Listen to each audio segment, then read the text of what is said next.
అర్ధరాత్రి నగ్నంగా యువతి పరుగులు ఆలయ విగ్రహంతో అదృశ్యమట. తెల్లవారేసరికి చెరువులో మృతదేహం మేడిపల్లిలో మిస్టరీగా మారిన ఘటన. ఈ మేడిపల్లి దగ్గర ఈ బోడుప్పల అవతల మేడిపల్లి దగ్గర ఒక ఘటన జరిగింది. ఇక ఈమెనా తేజస్విని, ఈ అమ్మాయి అనుకుంటా.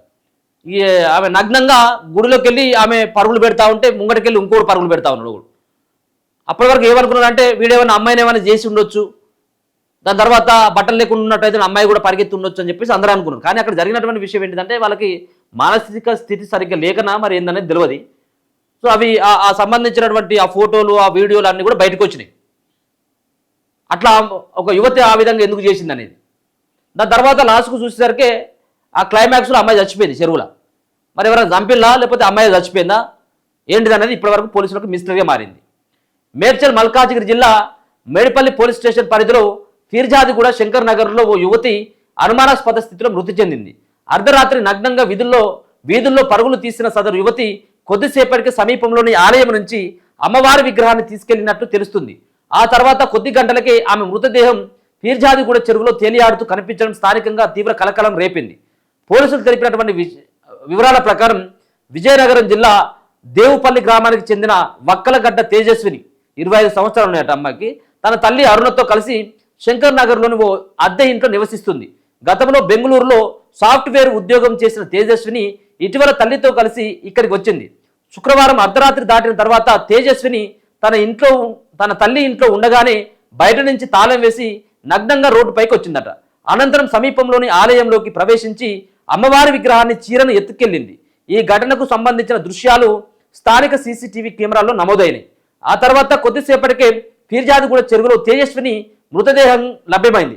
సమాచారం అందుకున్న పోలీసులు సంఘటన స్థలానికి చేరుకుని మృతదేహాన్ని పోస్టుమార్టం నిమిత్తం గాంధీ ఆసుపత్రికి తరలించారు. ఆలయ విగ్రహం కోసం డిఆర్ఎఫ్ బృందాలతో చెరువులో గాలింపు చర్యలు చేపట్టారు. ఎందుకు మరి ఇప్పుడు ఆమె పోయి ఇప్పుడు ఆమె చదువుకోని వ్యక్తి కాదు, మరి ఆమెకి ఏమైంది? మరి గుడిలోకి వెళ్ళి గుడిలో ఉన్నటువంటి విగ్రహాన్ని అలాగే చీరను కూడా అక్కడి నుంచి దొంగిలించి తీసుకొని పోయిందట. మరి దొంగిలించి తీసుకుపోయి నేరుగా విగ్రహంతో చెరువులో దూకేసిందా, ఎవరైనా నెట్టేసిందా, మరి ఆ విధంగా ఎందుకు చేసినట్టు? సో ఆ విగ్రహం కోసం ఇప్పుడు దేవులాడుతూ ఉన్నారు అన్నట్టు డిఆర్ఎఫ్ సంబంధించినటువంటి బృందాలు.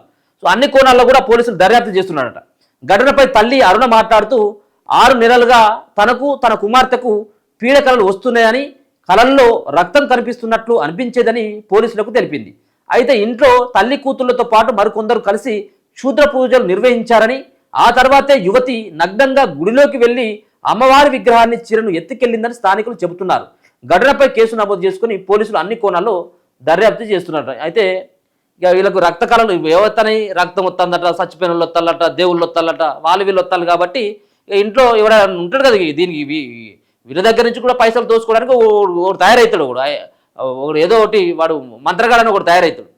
వాడు వచ్చి మరి ఇంట్లో మరి క్షుద్ర పూజలు చేసి ఇట్లా చేసి ఇంట్లోకి పోయి మీరు పోయి ఉన్నటువంటి దేవుడి సంబంధించిన విగ్రహాన్ని తీసుకొని ఎవరికి కనపడకుండా నగ్నంగా పోయి ఓ చెరువులో స్నానం చేసినట్టయితుంటే మీకు కళలు రావు, మీకు ఏం రావు అని చెప్పేసి ఏమన్నా వాడు హితబోధ చేస్తే ఈ అమ్మాయి మరి ఆ విగ్రహాన్ని తీసుకొని పోయి ఆ చెరువులో మునగడానికి, చెరువులో ఆ విగ్రహంతో పాటు ఏమైనా తలస్నానం చేయడానికి ఏమైనా ప్రయత్నించి అట్నే మునిగిపోయిందా, లేకపోతే ఉంటే ఇంకేం జరిగిందనేది పోలీసులు అన్ని కోణాల్లో విచారణ అయితే చేస్తున్నారు. సో వాళ్ళ తల్లి కూడా చెప్తా ఉందట. వాళ్ళ తల్లి కూడా చెప్తుందంటే ఏదో జరిగి ఉంటుంది. ఏంది ఈ క్షుద్ర పూజలకు సంబంధించినటువంటి దాంట్లో మరి ఏమైనా జరిగి ఉండొచ్చు అనేది అనుమానం వ్యక్తం చేస్తూ ఉన్నారు.